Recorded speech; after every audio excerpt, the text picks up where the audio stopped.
और अब यूपी में जेपी की जयंती पर सियासत शुरू हो गई है। आमने सामने सपा और यूपी सरकार। अखिलेश ने बीजेपी पर लगाया बड़ा आरोप, इमारत को बेचना चाहती है बीजेपी। तो ये बात कही गई, मेरी जान की चिंता थी तो सफाई क्यों नहीं की। बीजेपी सरकार लोकतंत्र पर हमला कर रही है। टीन शेड लगाकर क्या छिपा रही है राज्य सरकार। जयप्रकाश नारायण की जयंती पर एक बार फिर से लखनऊ सरकार और समाजवादी पार्टी के बीच तकरार का अखाड़ा बन गया है, जहां पर जेपीएनआईसी भवन में निर्माण कार्य का हवाला देकर प्रशासन ने वहां जाने से मना कर दिया, जबकि अखिलेश यादव वहां जाने पर अड़े हुए हैं। 2023 में भी प्रशासन ने अखिलेश यादव को रोकने की कोशिश की थी और तब वो गेट फांद कर अंदर गए थे।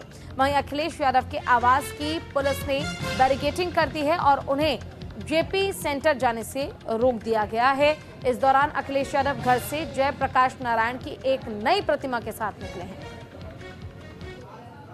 और देखिए, ये 4 तस्वीरें आपकी स्क्रीन पर हम आपको दिखा रहे हैं, जिस तस्वीर में आप देख पाएंगे किस तरह से लगातार विरोध किया जा रहा है समाजवादी पार्टी की ओर से। और इसमें खुद अखिलेश यादव शामिल है, क्योंकि वो जिस तरह से जयप्रकाश जी की प्रतिमा पर जाकर माल्यार्पण करना चाहते हैं, श्रद्धांजलि देना चाहते हैं, कहीं ना कहीं भारतीय जनता पार्टी यानी कि सरकार की ओर से इस चीज को रोका जा रहा है और इसी का विरोध अब खुद अखिलेश यादव कर रहे हैं। पिछले साल 2023 में भी कुछ ऐसी ही तस्वीर सामने आई थी और देखिए, खुद अखिलेश यादव अपने घर से एक प्रतिमा जो है वो लेकर निकले हैं और इस प्रतिमा को अपने साथ लेकर इसलिए निकले ताकि अगर विरोध भी करना पड़े, विरोध जताना भी पड़े, तो देखिए, लोकतंत्र की हत्या का आरोप बीजेपी पर लगाया जा रहा है कि आप लोकतंत्र की हत्या कर रहे हैं, जो आजादी है लोगों की उसे छीनने का काम किया जा रहा है।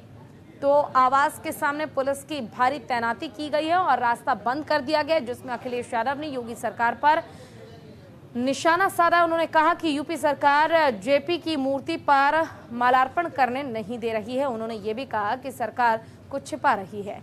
जेपीएनआईसी समाजवादियों का संग्रहालय, जयप्रकाश नारायण की प्रतिमा और इसके अंदर ऐसी चीजें हैं जिनसे हम समाजवाद को समझ सकते हैं।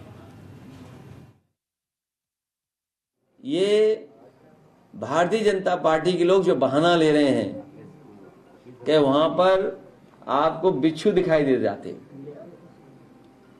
अगर इन्हें इतनी ही चिंता थी बिच्छू की तो सफाई क्यों नहीं कराई इन्होंने, इस म्यूजियम का रखरखाव क्यों नहीं किया, इस बिल्डिंग को पूरा क्यों नहीं किया। लेकिन अपने लोगों को उन्हें लाभ पहुंचाना था। 70 करोड़ रुपए इसके सैंक्शन हुए हैं। समय समय पे हम लोग अखबार में पढ़ते हैं कि ये बिल्डिंग पूरी की जाएगी। किसी ने पीआईएल भी की, एक वरिष्ठ पत्रकार ने पीआईएल भी की, तो सरकार ने भी एफिडेविट लगाया और सुनने में आ रहा है ये बिल्डिंग वो पूरा करना चाहते हैं। लेकिन इधर ये सुनने में आ रहा है कि ये बिल्डिंग बेचना चाहते हैं। जैसे और इन्होंने बड़ी बड़ी चीजें लखनऊ की बेची हैं। उदाहरण के लिए बहुत सारे यहाँ साथी ये नहीं मानते होंगे कि जो प्लासियो मॉल है वो समाजवादियों का और सरकार का बनाया हुआ है। जो सबसे सुंदर मॉल था, अच्छा मॉल था, दिल्ली में भी ऐसा मॉल नहीं होगा। ये सरकार का मॉल था, सरकार का शॉपिंग कॉम्प्लेक्स था। तो देखिए, अब जयंती पर जंग छिड़ गई है, क्योंकि जेपीएनआईसी सेंटर की गेट पर दीवार बनाने पर विवाद शुरू हुआ है। जेपीएनआईसी सेंटर को टीन शेड से ढक दिया गया है। अखिलेश यादव को जेपीएनआईसी जाने से रोका गया है। कल रात मौके पर पहुंचे थे अखिलेश यादव को नहीं मिली थी सेंटर में एंट्री। अखिलेश यादव ने जेपी की मूर्ति पर किया माल्यार्पण। भारी तादाद में सपा के कार्यकर्ता घर के बाहर मौजूद रहे। हालांकि पिछले साल 8 फीट ऊंचे गेट से कूदकर अखिलेश यादव अंदर पहुंच गए थे। माल्यार्पण करने के लिए गेट से कूदकर वो गए थे और उस दौरान की वो तस्वीर भी आपने देखी थी। और अब एक बार फिर से विरोध किया जा रहा है। एक बार फिर से ये सवाल उठ रहा है कि सरकार ने आखिर घेराबंदी क्यों की है। जयंती पर ये जंग जारी है यूपी में।